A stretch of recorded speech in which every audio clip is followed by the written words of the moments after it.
So earlier today, I went ahead and I got the chance to go and see the movie Justice League, which it came out last night to a public audience of like 4,000 in like 4,000 theaters and all that. And is this movie bad? Is this movie great? Well, let's hop right into it with 2017's Justice League.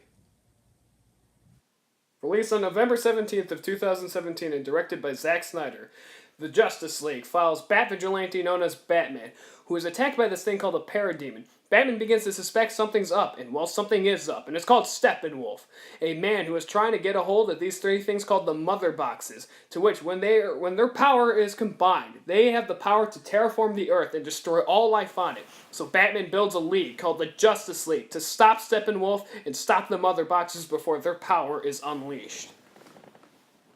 So, well, with everything that's been going on with Justice League and the controversy surrounding it, I don't want to hop into much else aside from what I liked about the movie and what I didn't like. So let's start out with the positives, starting with the characters.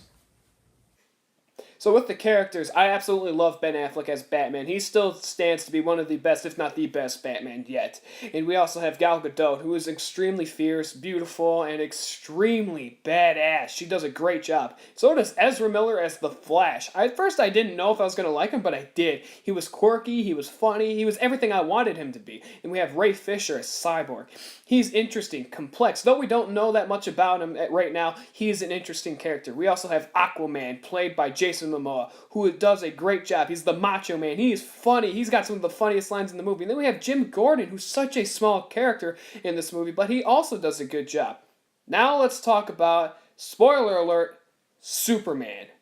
Superman does a fantastic job in this movie when he comes in. Aside from the fact that his lip is CGI due to the fact that they had to get rid of his damn mustache, he does a great job in this movie. He's a much better character, and he's a much more lighthearted character.